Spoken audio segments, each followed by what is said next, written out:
The grinder mentality that Randy and Brent Habert built into 44 Pro runs deep within our team. Every member shares a passion for the craft, the game, and most importantly, the player. When you step onto the field with a 44 Pro custom glove, you'll feel the difference. It's not just a glove, it's a 44 Pro. Crafted with dedication, made for performance, and built to last. Get your custom glove today at 44pro.com and experience the 44 Pro difference. That's 44pro.com, 44 Pro.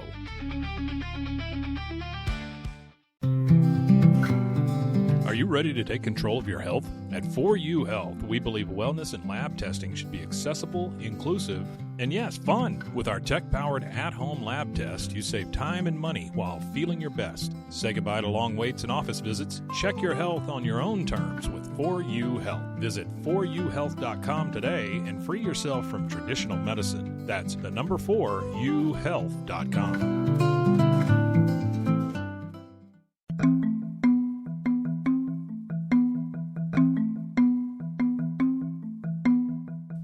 After the explosive revelations from our last episode, you might have thought there was nothing else new to learn about the tragic case of Jennifer Harris. But with a 20-year history since Jennifer's disappearance and death, the backlog of information in her investigation is extensive, and it's time to clear the cobwebs from material long buried in boxes. This was not handled in accordance with normal law enforcement procedure. Former Fannin County investigator Daryl Parker has been working on the Jennifer Harris case since 2009. And even though he left the sheriff's department a few years later, he never stopped searching for answers in Jennifer's case. It just strikes me how I would feel if something like this happened to my daughter. It's such a horrible, tragic outcome, completely unnecessary, and no one's been held accountable. In this episode, we'll take a deep dive into the timeline of Jennifer's cold case, with Daryl Parker leading the way. Starting route to 416 East 9th Street. Still pretty much the same place. Can you believe that here we are 20 years after the fact, still wondering what happened to Jennifer Harris and who's responsible for her death? I know there are a lot of people that wonder what happened. From my perspective, I feel like I know exactly what happened to her.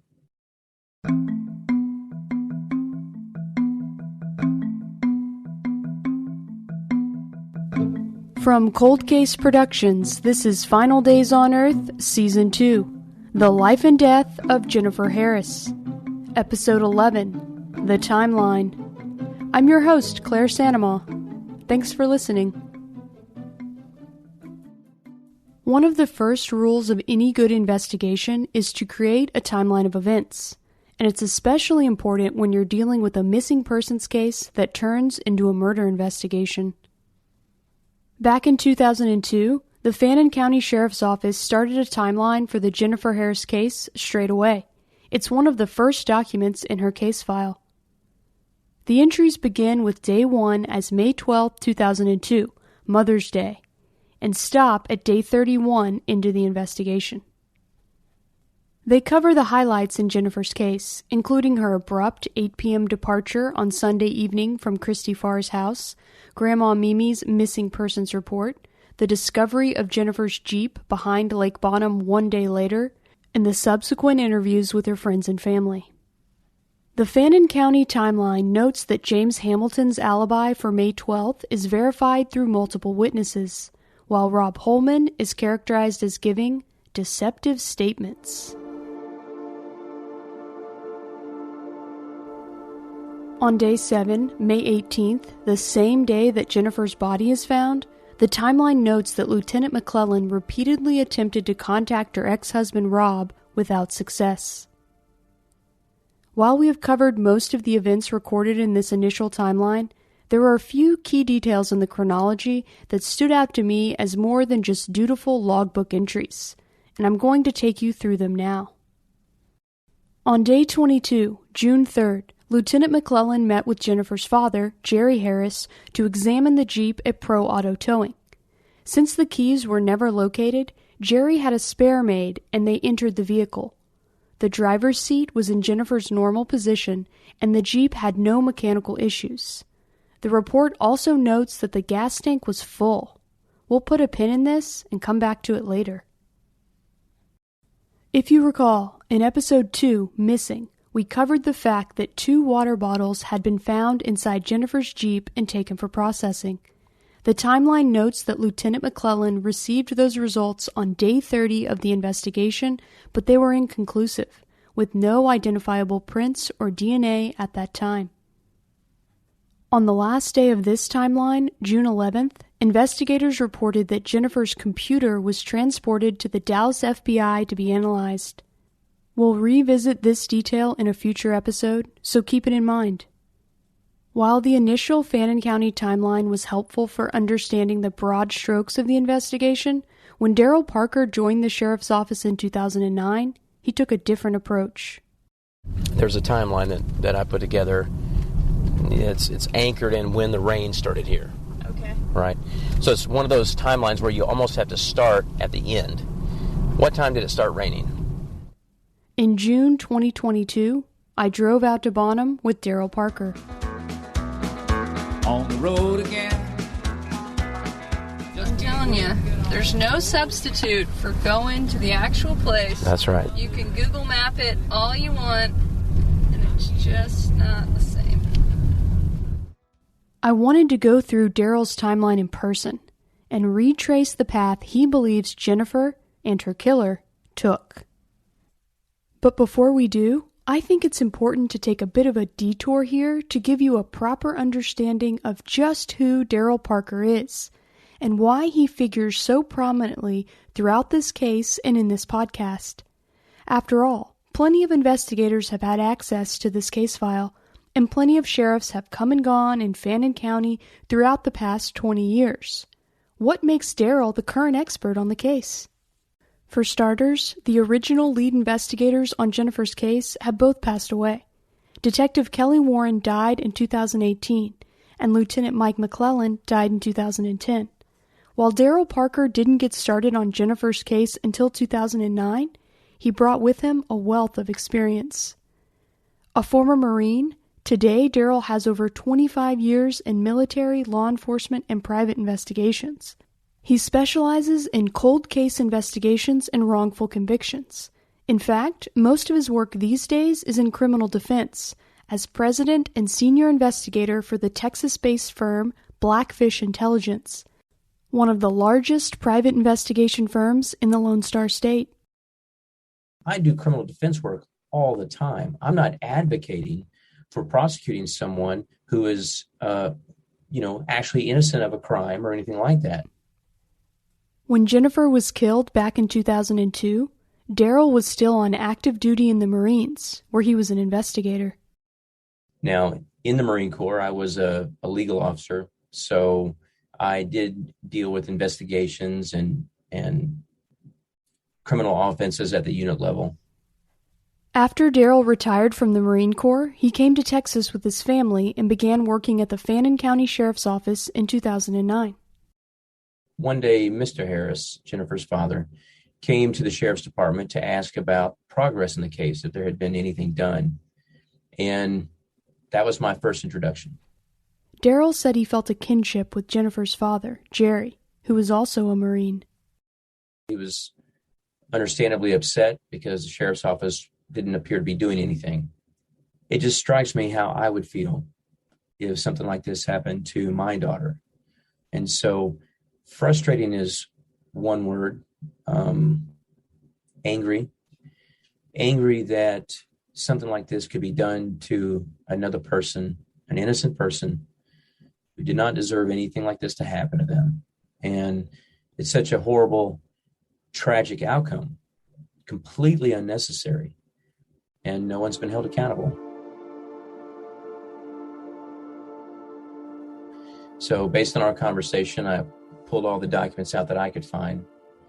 Now, I say that at that time, the records keeping and the evidence keeping at the sheriff's office was just in really bad shape. Some of the evidence that was stored was not in the proper boxes. So that was part of my role there, is I was trying to, modernize the sheriff's office. I was hired in 2009, and I met Mr. Harris in 2009. So I'd only been there for a very short period of time. But as I started looking through it, I thought that there were some things that the investigations from previous years had not touched on. So I started concentrating on those things. When all this was happening back in 2002 during the investigation, they never narrowed down the window of her disappearance. And this is really pretty critically important. So they knew that Rob Holman saw her at the last time just after 8 p.m. that night. And then her car was seen a little bit later. And then, the next morning it was called into Bonham PD. So they had like a 14-hour window. When did she disappear? Well, we've narrowed that down to minutes. As the saying goes, you can take the man out of the mission, but you can't take the mission out of the man. This is the case that has stayed with Daryl, and the one he's continued investigating long after leaving the sheriff's office in 2011. Daryl Parker has retraced the path that he believes Jennifer and her killer took many times. He did it again with me in 2022. I've done this before, but I'll do it over and over and over again, because one of these days I'm going to have to testify.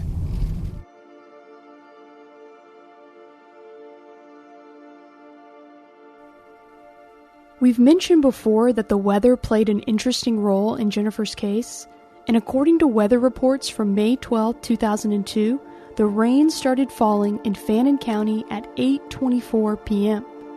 Daryl Parker believes this is crucial information to unlocking the secrets in Jennifer's case, because the person who first reported seeing Jennifer's Jeep says she left her house to go on a walk that evening before it started raining.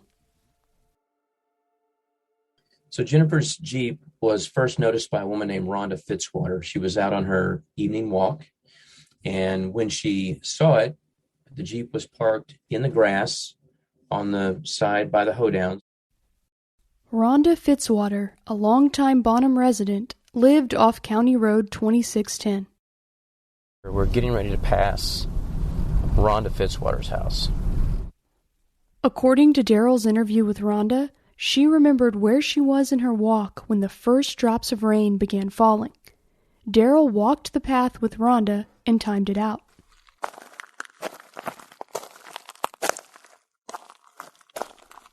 Using weather reports, including Doppler radar video of the rain covering the area around County Road 2610, Daryl retraced Rhonda's steps, along with Jennifer's, to create a minute-by-minute timeline.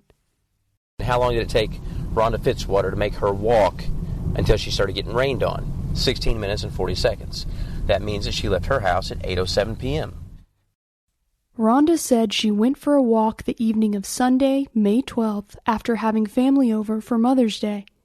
She left her house and headed in the direction of the hoedown, where she would unknowingly be on a very brief, parallel path with a still alive Jennifer.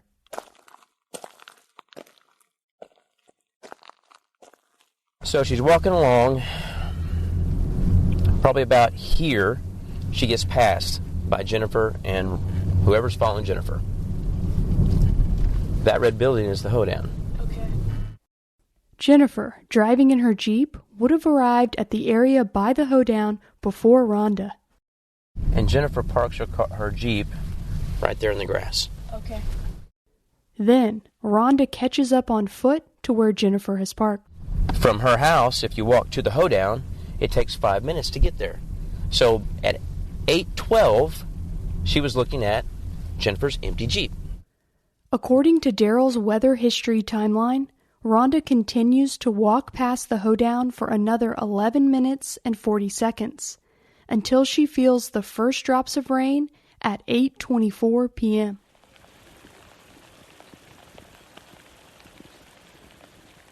It was somewhere right there, right after this curve, that it started raining on her. She turns around, starts walking back.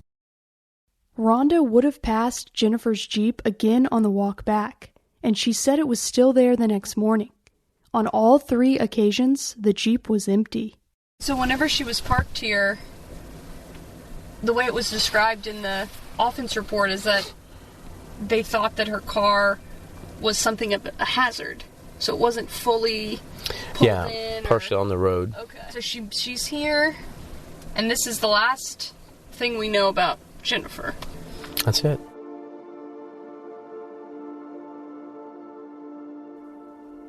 Next, Daryl rewound the clock and switched to Jennifer's perspective. Just as he believes Jennifer did, we drove from Grandma Mimi's house to Christy Farr's. This is her house here in the corner. On the left. Alright, so that was her last known location. And then from there,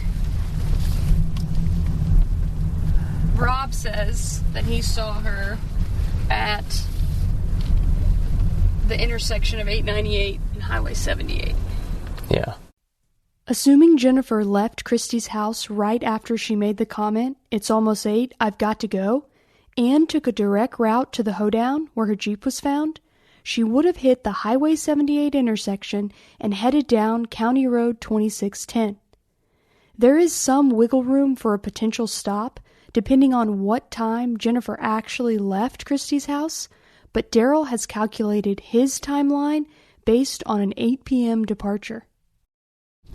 So driving from Christy Farr's house to the hoedown, straight, Jennifer would have arrived there at 8:11 p.m. There's only 1 minute of time that could be unaccounted for. For Daryl, this narrow window of time leaves very little room for doubt as to what happened to Jennifer. The timeline gets her disappearance down to literally within 2 minutes. Rhonda Fitzwater passed her unoccupied Jeep at about 8:12, 8:13 p.m. So by 8:12, 8:13 p.m., she was already gone. Hey, it's Claire Sanema, host of Final Days on Earth. Have you ever signed up for something and then totally forgotten about it? I just learned that 85% of people have at least one paid subscription going unused each month. Thanks to Rocket Money, I can see all my subscriptions in one place and cancel the ones I'm not using anymore. And now, I'm saving money. Rocket Money is a personal finance app that helps you find and cancel your unwanted subscriptions, monitors your spending, and helps lower your bills so you can grow your savings. Cancel your unwanted subscriptions and reach your financial goals faster with Rocket Money. Go to rocketmoney.com/finaldays today. That's rocketmoney.com/finaldays. rocketmoney.com/finaldays.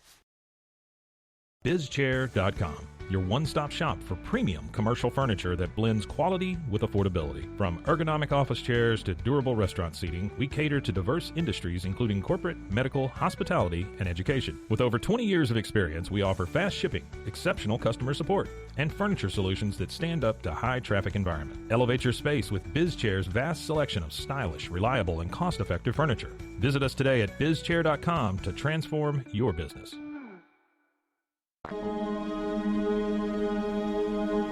As we've covered in previous episodes, James Hamilton's alibi for Sunday night is that he was eating dinner at McDonald's in the Dallas suburbs with his friend David Chieb and David's children from 6:45 to exactly 8:10 p.m., when David noted the time and said he needed to get his kids to bed.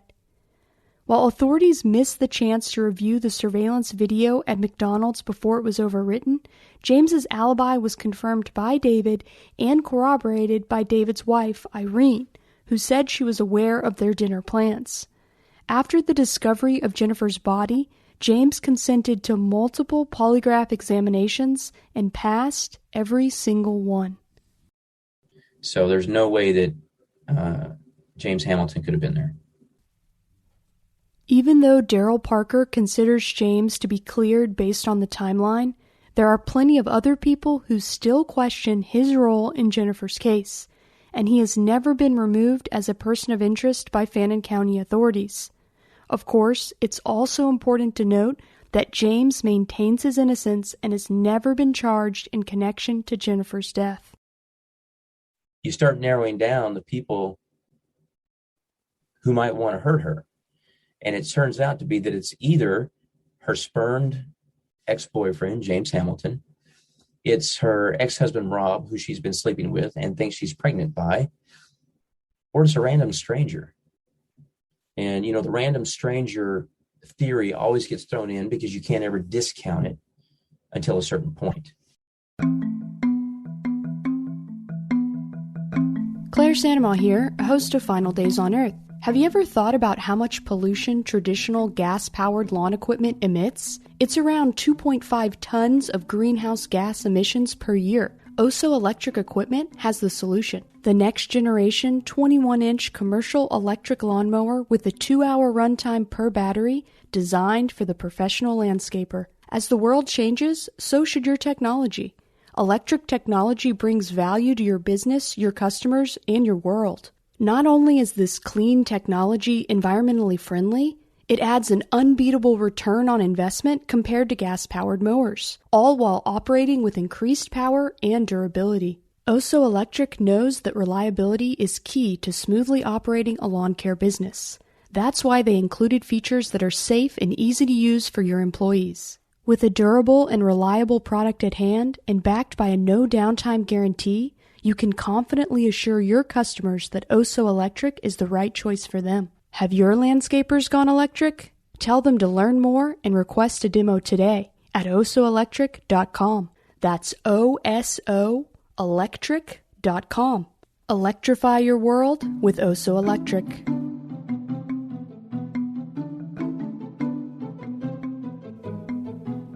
Criminologist Dr. Claire Ferguson agrees with Daryl Parker that the likelihood of a random stranger attacking Jennifer Harris under these circumstances is quite slim. I think in this case, especially considering just the amount of effort that's been gone to and the locations where things have happened, the chance of a stranger offender going to these lengths when there is zero reason to suggest that they would be linked to Jennifer in the first place makes that such a remote possibility that, I think you could rule that off the table. You're not just going to stumble upon this place as a serial killer trucker type.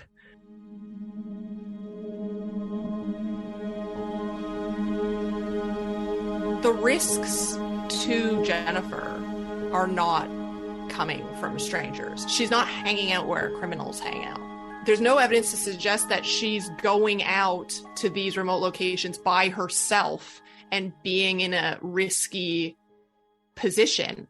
Like, she's going camping or something, that's one thing, but she's not driving around, getting out of the car in the middle of nowhere by herself. And if she does, she has her dog with her. So the risk to her isn't coming from like a serial sex offender that might be living in the community or someone that's passing through. And someone who is passing through doesn't know about this boat ramp. And the chance of that happening is very low. So I don't think it's a real legitimate thing to even weigh up at this stage.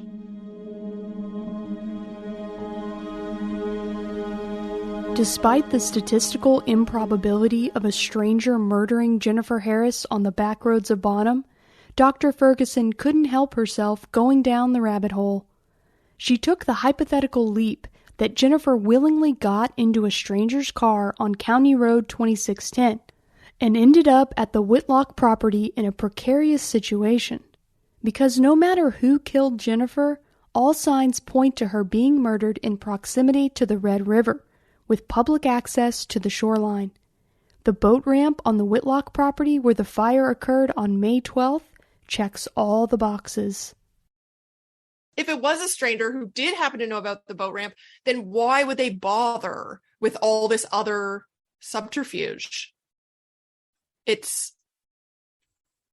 would be unnecessary for them, and they would be risking more by doing it than they would by just leaving the evidence there and assuming that it will never be tied to them. And like taking the effort to destroy this type of evidence takes time. And as the stranger offender, you're in the crime scene for additional time. The risk does not outweigh the reward for doing that if this evidence can't necessarily tie you to her anyway.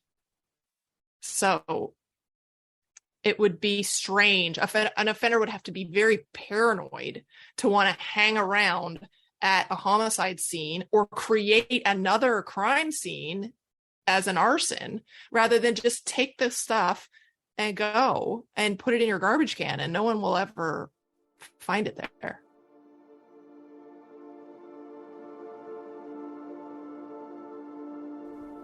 But on the other hand, if Jennifer was killed by someone who knew her well, such as a current or former intimate partner, the motivation to muddy the crime scene and destroy evidence would be incredibly high.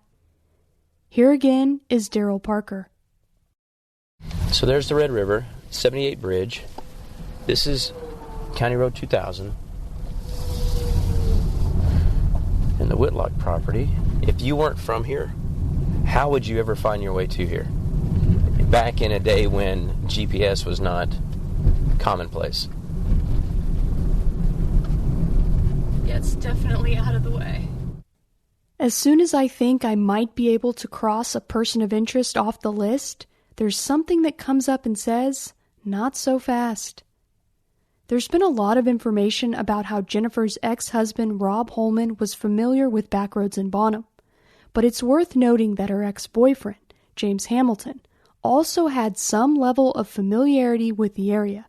Remember, James told investigators that he liked to ride motorcycles on the back roads with Jennifer, and Alyssa talked about James being in attendance on at least one Harris family Jeep ride in the country during the holidays in Bonham. Nevertheless, there's only one person of interest in Jennifer's case whose actual alibi involves the very same back roads that Jennifer disappeared from. And then we know that Rob was driving around for, he says, 5 hours. Yeah. That night. And so I wanted to go from what we know about Rob's route. According to Rob Holman's own statements, on the night his ex-wife Jennifer Harris disappeared, he was driving around the back roads of Bonham all alone for over 5 hours. I'm just real worried and scared because I know that I don't have anybody to say where I was at that night. That's what I've been scared of the whole time. What Sunday? Did you see everybody night? Nobody. Rob has no one who can account for his alibi because he says he didn't make many stops. He claims he went by 2 friends' houses, but neither one was home. The case file notes that investigators followed up with Rob's friends and identifies them both by name, but strangely, it doesn't record what they actually said. I'm going to keep digging to see if I can find any more information about these 2 friends' statements, and I'll report back when I have an update. According to Rob, the only time he stopped and interacted with another person was at the very beginning of his solo drive. It was around 8 p.m. when Rob says he went to the Quick Check convenience store and gas station and made a purchase of ice and cigarettes. The audio is a bit rough, but here's Rob recounting his activities to investigators in 2002. Well, it's about 8 o'clock in the day at this time, say Sunday. Quick Check is right up here to the left. Here, Quick Check, you got what? Bag of ice, probably a couple boxes of cigarettes. I couldn't find any mention of investigators following up on Rob's supposed purchase at Quick Check on Sunday, May 12th, so there's no way to know if this actually happened or not. It's unclear why authorities went to the gas station in Oklahoma, where Rob said he did not buy beer, but they didn't bother to make the same effort in Bonham, where Rob claimed he actually did make a purchase. This very same quick check would have been in Jennifer's direct route from Christy Farr's house to the hoedown where her Jeep was found. As we covered in previous episodes, Jennifer's cousin Susan Bowen knew that Jennifer and Rob had used Quick Check as a rendezvous point for their backroad liaisons in the past.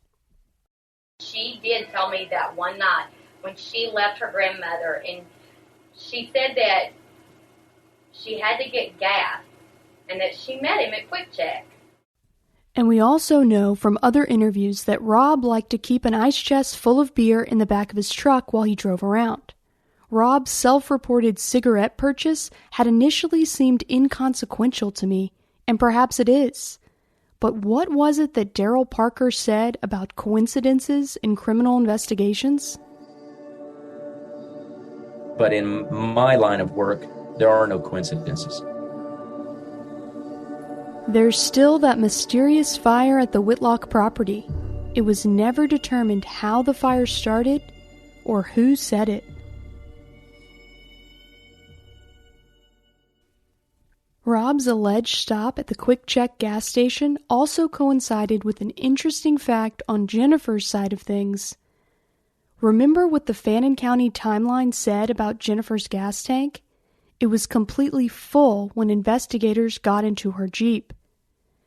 This is noteworthy because Jennifer had just returned from a road trip to Austin, over 250 miles away from Bonham, on Saturday night. So when did she fill up with gas? And could she have been at the pump at Quick Check when Rob Holman says he went inside for cigarettes and ice? If Jennifer did buy gas, she must have used cash, because there were no credit or debit card purchases on her account Sunday. Using Rob's own statements about his travel on Sunday night, Daryl and I retraced Rob's route. We started at Sarah Beth's house, just down the road from where Jennifer was living at the time, at Grandma Mimi's house. They were just like 2 blocks away from each other. Yeah. That was something that Alyssa brought up. She said, you wouldn't need to go really anywhere to meet up. Yeah. But instead, they're going super far out of the way to meet up somewhere, you know. And why would that be? Yeah. That's because Rob did not want anyone to see him meeting with Jennifer because he didn't want Sarah Beth to find out. After leaving Sarah Beth's house around 8 p.m. when The Sopranos ended, Rob says he went to Quick Check to grab ice and cigarettes. The route would have taken him less than 5 minutes. After that, Rob told authorities he saw Jennifer's Jeep at the Highway 78 intersection in Bonham, not far from County Road 2610 and the Lake Bonham hoedown. I was on the 898, the 78 intersection. Four-way stop? Yeah, the four-way stop right there. You were stopped there? I was coming up to it, and I saw her Jeep turn. And based on the timing of the rain and Rhonda Fitzwater's statement, we know that Jennifer went directly from the Highway 78 intersection to the hoedown on County Road 2610 and parked her Jeep. Just a moment later, someone a neighbor described as a chubby white male met Jennifer on the side of the road. She was never seen alive again. Back in 2002, when investigators took Rob on their ride-along interview, Lieutenant Mike McClellan asked Rob about the typical timing of his meetups with Jennifer on back roads. Listen closely to this audio, and you'll hear Lieutenant McClellan ask Rob, whenever y'all would meet each other someplace on the back road, who usually was there first, you or her? Rob replies, we met usually right at the same time. Whenever y'all would meet each other someplace on the back road, who usually was there first, you or her? Usually right at the same time. I mean, just kind of, if she wasn't there, I wouldn't just sit there. I'd go up the road a little ways. But on the evening of May 12th, Rob says he did not meet Jennifer out on the back roads at all. Instead, Rob says after seeing Jennifer's Jeep make a right turn at the Highway 78 intersection toward County Road 2610, he went in the opposite direction. Rob says he turned left while Jennifer turned right. And then he drove around for hours, mostly aimlessly, well into the dark, rainy night. His story just does not make sense. And so he drives around for 5 hours, and I don't know if you watched all the video of him driving around with the officers and the investigators, right? They're just sort of meandering around. It's a long time to be on the road. Yeah. With no agenda. Didn't stop for gas, didn't see anyone.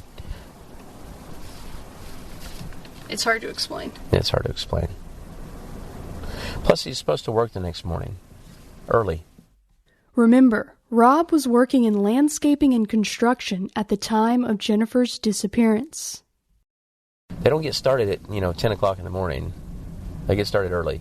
Yeah, you think about a Sunday drive, and you think, oh, yeah, a nice Sunday drive, go out in the country, it's very picturesque. But that's really not what the circumstances bear out in this case, because it was 8 o'clock, 8 right. p.m. by the time he leaves the house. If you're going for a sunset drive, you're back home by 8:45. You're 9 o'clock pushing it, right? Yeah. What are you going to see at night after the sun goes down? Especially out in these rural areas where there's no street lights, there's no lighting. It's just dark. All you can see is the stars. Besides buying cigarettes at Quick Check and cruising through some rural neighborhoods, Rob says he stopped in his truck to watch the lightning from the storm south of town. This is Rob in his own words. Well, I don't know what time the storm blew in. Sat there south of town just watching the lightning.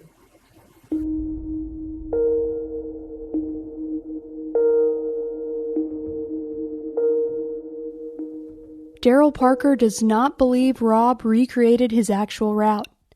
Instead, he thinks Rob took investigators on a fool's errand. And he was asked, okay, so you drove around for 5.5 hours. Where did you go? And then he sort of basically puts himself down in the southwest corner of the county, like as far away from the crime as you could possibly be. For as much distance as Rob put between himself and where Jennifer's body would ultimately be found, he did acknowledge that he and Jennifer had remained very close since their divorce.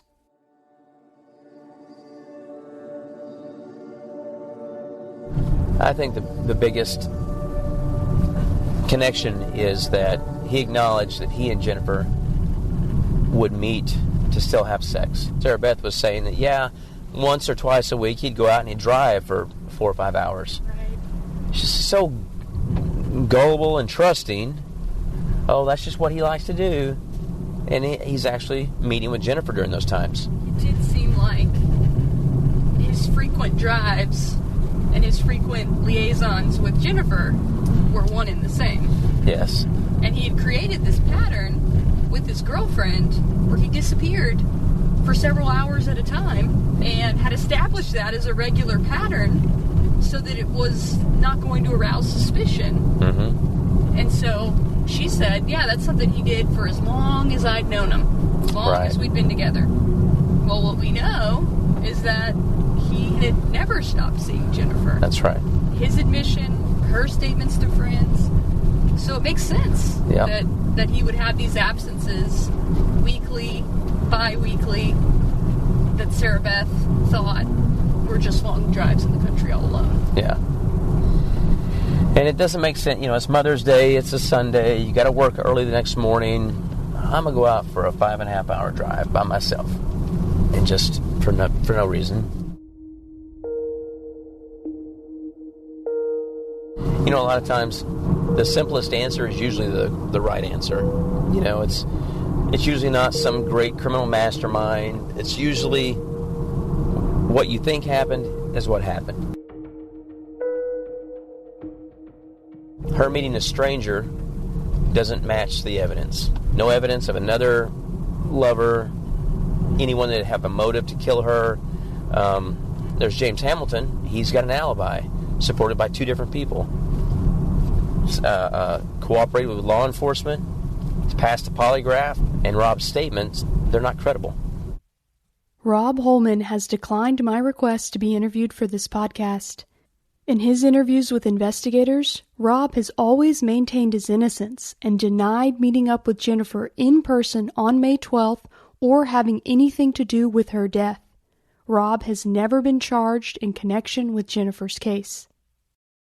As far as other witnesses go, Daryl Parker has a hard time categorizing the eyewitness account of Deborah Lambert as credible as well. As we covered in episode 9, Deborah is an Oklahoma resident who claims she saw Jennifer Harris being accosted by multiple men on the Red River Bridge on Mother's Day 2002. Two guys had the girl by her elbows, and it was like she was trying to get away from them, and they were restraining her. Deborah came forward around the 1-year anniversary of Jennifer's death and gave statements to several agencies, including the Texas Rangers, about what she saw. She looked up, and I made eye contact with her. She was scared, terrified look on her face. Deborah even picked Rob Holman's photo out of a lineup as one of the men she believed she saw with Jennifer. But the details of her statement, especially the time Deborah says she saw the confrontation, make it a bridge too far for Daryl Parker. It's completely inconsistent with the timeline. Remember, Deborah estimated it was around 4:30 or 5 p.m. when she crossed the Highway 78 bridge from Texas into Oklahoma. Deborah said she arrived home in Ardmore, Oklahoma at around 7:30 p.m. We know from Christy Farr's statement that Jennifer was still with her in Bonham until just before 8 p.m. And while it's possible that Deborah was mistaken on the exact timing, there are enough markers in her statement for Daryl Parker to believe that whatever Deborah may have seen that day, it didn't have anything to do with Jennifer's case. The weather conditions, the visibility conditions that she describes are not the conditions that existed at the time that Jennifer left Christy Farr's house. It's hard to know what exactly to make of Deborah Lambert's statement, and unfortunately, we won't be able to get any more clarity on her timeline or eyewitness account with a new interview. Deborah died in 2011 at the age of 40.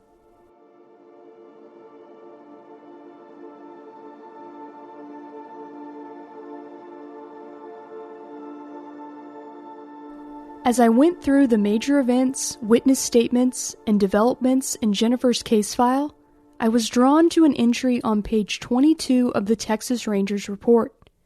It documented an interview with a man named Christopher Durham, who was identified as knowing Jennifer Harris and Rob Holman since childhood. Chris told investigators that he had witnessed Jennifer and Rob's relationship as having its ups and downs. Chris said he knew Jennifer struggled after her mother's death and that her relationship with Rob was strained. Chris appeared to know a good bit about the history between Jennifer and Rob, including the fact that after Rob had started living with Sarah Beth, Jennifer had shown up, uninvited, to their house. In the final section of the Texas Rangers write-up on Chris's interview, it states, Chris was aware that Rob would sometimes drive around the back roads. Chris stated on the night Jennifer went missing, Rob advised he was driving around drinking beer by himself. Chris stated Rob believed he was a suspect, but Rob never stated if he was involved in Jennifer's murder.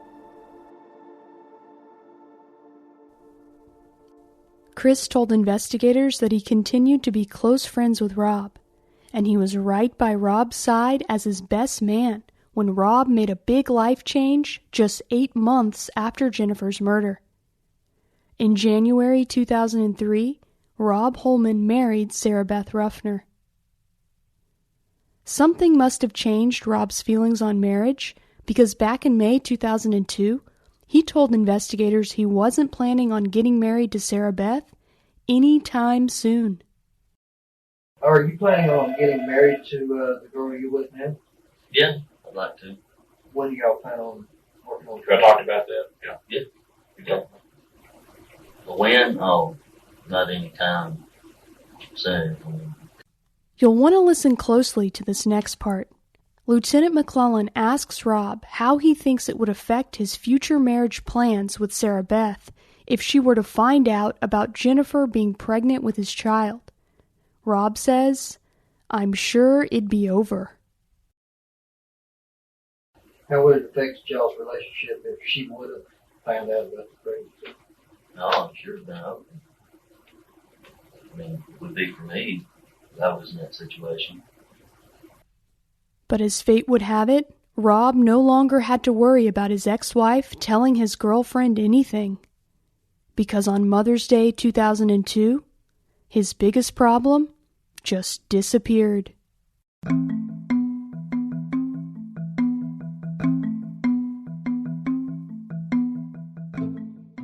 On the final episode of Season 2 of Final Days on Earth, the life and death of Jennifer Harris. I don't ever want Jennifer to be forgotten. I definitely don't want to give up as long as I can telling her story. I'm so sorry that, we're at the 20th anniversary and there's still so many unanswered questions. I know that you have invested yourself into her story. Yeah. And I just think that you want just as badly as we do to have justice. What would justice look like for Jennifer in 2022? We'll talk to Jennifer's family, friends, and investigator Daryl Parker about a possible path forward. That's what frustrates me beyond belief is that what is the sheriff's office afraid of? What is their hesitation? If you have any information about the unsolved murder of Jennifer Harris, contact the Fannin County Sheriff's Department at 903-583-2143. Final Days on Earth is recorded in Dallas, Texas for Cold Case Productions in partnership with Podcast One. This episode was written and reported by me, Claire Sandomal, and Hillary Wadsworth. Audio production by Matthew Mallinger of Podcast One. Original theme music composed and performed by Riley Simmons. Associate producer is April Scales. Field producer is Molly McEwen. Editorial consultant is Lucy Scott of LucyMedia.com. Executive producers are Sharon Richards and me, Claire Sandomal. Special thanks to Daryl Parker, Alyssa Harris-Warnick, and Dr. Claire Ferguson for talking to me in this episode. If you enjoy listening to Final Days on Earth, please rate and review on Apple Podcasts, Spotify, Good Pods, and anywhere else you listen to this podcast. Thank you so much for your support. Ah, the sizzle of McDonald's sausage. It's enough to make you crave your favorite breakfasts. Enough to head over to McDonald's. Enough to make you really wish this commercial were scratch and sniff. And if you're a sausage person, now get 2 satisfyingly savory sausage McGriddles, sausage biscuits, or sausage burritos for just $3.33. Or mix and match. Price and participation may vary. Cannot be combined with any other offer or combo meal. Single item at regular price. Ba-da-ba-ba-ba.